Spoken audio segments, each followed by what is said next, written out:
She is everything a parent could want. Bright, industrious, but most importantly to us, honest and humble.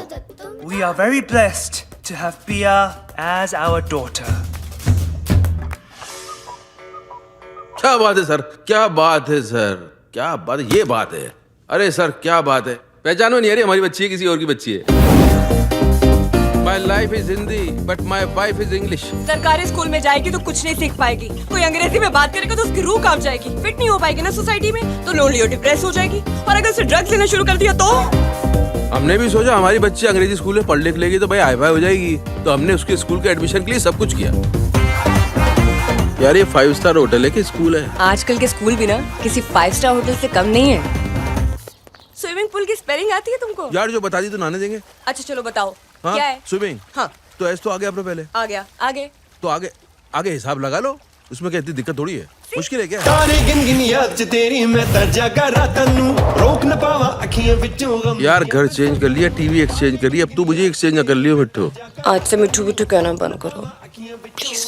मिट्टू ना बुलाऊं, क्या बुलाऊं तुझे? तुम मुझे बुलाना, क्या बुलाओगे मुझे? अन्नी।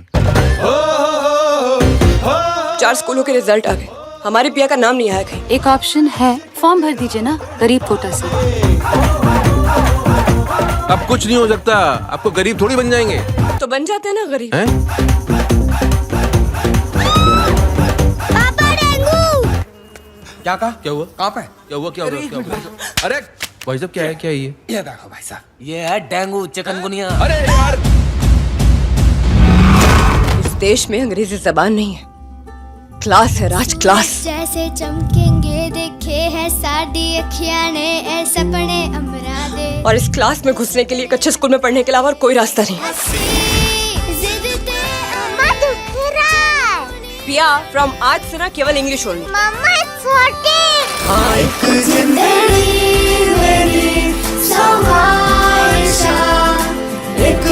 मैं पूरी तरह।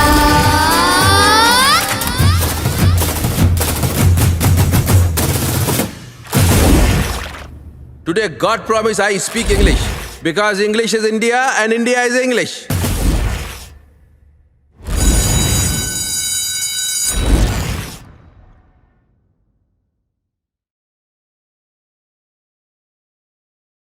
सन 2000 से 2300 तक मानव जाति जनसंख्या, पर्यावरण, अमीरी गरीबी, बीमारियों और आपसी नफरतों जैसी परेशानियों से जूझ रही होगी, और अब भी लोग संसारिक चीजों को पाने की होड़ में लगे होंगे। सन 2204 मानव मंगल ग्रह पर 2 करोड़ से ज्यादा लोगों के रहने लायक बस्ती बसा चुका होगा, लेकिन सन 2265 में आकर इन सब लोगों को मंगल ग्रह पर कुदरत की कुछ ऐसी आपदाओं का सामना करना पड़ेगा जिसमें इन बस्तियों में रहने वाले सभी लोग मारे जाएंगे और इंसान फिर कभी मंगल पर बस्ती बसाने के बारे में नहीं सोचेगा। सन 2396 सभी देशों की सहमति से पूरी दुनिया में केवल एक ही सरकार बनाई जाएगी जिसे ग्लोबल पार्लियामेंट कहा जाएगा, जिसका पूर्ण नियंत्रण नेताओं और पूंजीपतियों के हाथों में ना होकर वैज्ञानिकों, तकनीकी विशेषज्ञों और मानवतावादी लोगों के हाथों में होगा, और पूरी दुनिया से मुद्रा व्यवस्था यानी मनी सिस्टम पूर्ण रूप से खत्म हो जाएगा और भविष्य के लोगों का जीवन वर्तमान के लोगों के जीवन की तुलना में कहीं ज्यादा आसान होगा, और भविष्य में लोग अपना जीवन व्यापन करने के लिए केवल कुछ ही वक्त काम करेंगे। ग्लोबल पार्लियामेंट लोगों के हितों में छोटे देशों को आगे ले जाने और सभी के लिए एकाधिकार की व्यवस्था लागू करने पर जोर देगी, लेकिन कुछ देशों की सरकारें ग्लोबल पार्लियामेंट का विरोध करेंगी। अधिकारों की ये लड़ाई अगली कुछ सदी तक और चलेगी, लेकिन इसके बाद सर्वाधिकारवाद लागू हो जाएगा जिसमें सभी लोगों को एक जैसे अधिकार होंगे। हालांकि तकनीकी तौर पर अब भी कहीं कहीं पर असमानता देखने को मिलेगी, लोग नैतिक तौर पर अब भी कमजोर होंगे। दुनिया भर में यही हालात सन 3300 तक चलेंगे। सन 3300 से 4000 तक धरती की जनसंख्या 1 अरब से भी कम रह जाएगी और मानव जाति का एक ऐसा युग आ चुका होगा जिसमें लोग अपने जीवन में केवल 2 ही साल काम करेंगे, वो भी 17 से 19 साल की उम्र में, और मानव के उपयोग के लिए हर वस्तु मुफ्त में उपलब्ध होगी, जैसे कपड़ा, खाना, घर, यातायात के साधन आदि, और साथ ही उच्च जीवन जीने के सभी साधन भारी मात्रा में सभी के पास होंगे। समाज को चलाने के लिए केवल कुछ ही कानून शेष रह जाएंगे और पूरी दुनिया में अपराध ना के बराबर होंगे और भविष्य में किसी भी इंसान की अपनी कोई निजी संपत्ति नहीं होगी। सब लोग एक बराबर होंगे। कोई भी अपनी सफलता को महंगी चीजों और उच्च पदों से नहीं आंकेगा, बल्कि मानवता, नैतिक मूल्यों और आध्यात्मिक ज्ञान को सबसे बढ़कर माना जाएगा। दोस्तों, आज के लिए बस इतना ही। लेकिन अगर आप टाइम ट्रेवल में रुचि रखते हैं तो मैं आपको बताना चाहूंगा कि इससे पहले हम 4 वीडियो टाइम ट्रेवल को लेकर बना चुके हैं और उन सब वीडियो के लिंक आपको नीचे डिस्क्रिप्शन में मिल जाएंगे, या फिर आप हमारे चैनल पर विजिट करके वो सारी वीडियो।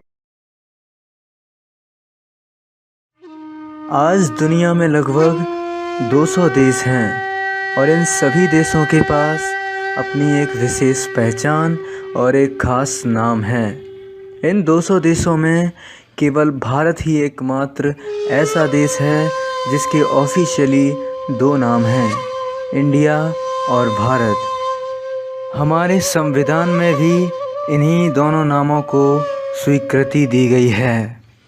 संविधान की प्रस्तावना में लिखा है इंडिया दैट इज़ भारत। इसका मतलब यह हुआ कि देश के 2 नाम हैं। सरकारी तौर पर गवर्नमेंट ऑफ इंडिया भी कहते हैं और भारत सरकार भी कहते हैं। भारत, जो कि 2 संस्कृत शब्दों भा और रथ से मिलकर बना हुआ है।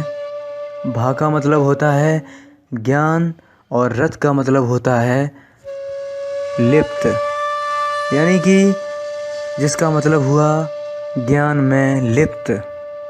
इसका मतलब समझ में आता है कि प्राचीन काल में whole country was highly enlightened spiritually, और जिस वजह से इसका नाम भारत पड़ा। अब बात करते हैं इंडिया शब्द की। कुछ विद्वान मानते हैं कि इंड शब्द की उत्पत्ति सिंध शब्द, जो कि भारत की एक नदी है, इससे हुई है। इसी इंड से इंडिया बना, किंतु यह विचार गलत है, क्योंकि जिन स्थानों पर सिंध नदी नहीं थी वहाँ के निवासियों के लिए भी इंड शब्द का प्रयोग किया जाता है। जैसे कि अमेरिका के मूल निवासियों को रेड इंडियन कहा जाता है। इसके अलावा इंडो चीन, Indonesia, West Indies, east Indies शब्दों के प्रयोग में सिंधु का कोई लेना देना नहीं है। भारत को यह नाम अंग्रेज़ों ने दिया। अभी जिन देशों का मैंने जिक्र किया वो सारे देश भी कभी ना कभी अंग्रेज़ों के ग़ुलाम थे और उनको भी यह नाम अंग्रेज़ों से ही मिला है। इसका अर्थ ये हुआ कि इंड शब्द नफ़रत भरा शब्द है जो अंग्रेज़ गाली के तौर पर अपने ग़ुलाम देशों के लिए प्रयोग करते थे। यदि आप ऑक्सफोर्ड की पुरानी डिक्शनरी खोलें तो पेज नंबर 789 पर लिखा है कि इंडियन, जिसका मतलब होता है old fashioned and criminal peoples, अर्थात पिछड़े और घिसे पिटे विचारों वाले अपराधी लोग। इसके अलावा इंडियन का एक और अर्थ है वह व्यक्ति जिसके माता पिता का विवाह चर्च में नहीं हुआ हो, अर्थात वह संतान जिसके माता पिता का विवाह चर्च में ना होने के कारण नाजायज़ है, मतलब कि बास्टर्ड। क्या आपको पता है कि ब्रिटेन में वहाँ के नागरिकों को इंडियन कहना एक कानूनन अपराध है?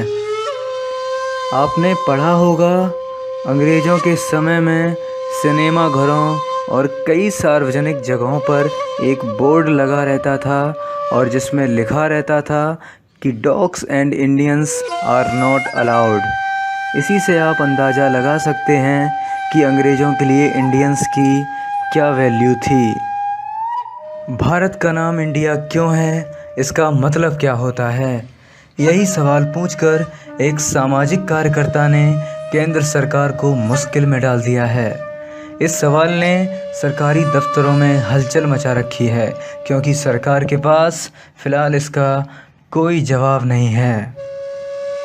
इंडिया, यह नाम अंग्रेज़ों ने हमें दिया है, जो ना हमारी सभ्यता संस्कृति से मिलता जुलता है और ना ही हमारी एकता और अखंडता से। यह हर भारतीय का अधिकार है कि वो अपनी आइडेंटिटी खुद डिसाइड करे, ना कि जो किसी ने थोप दी है उसे ही लेकर चलता रहे। Will you allow a stranger to give a name to your baby?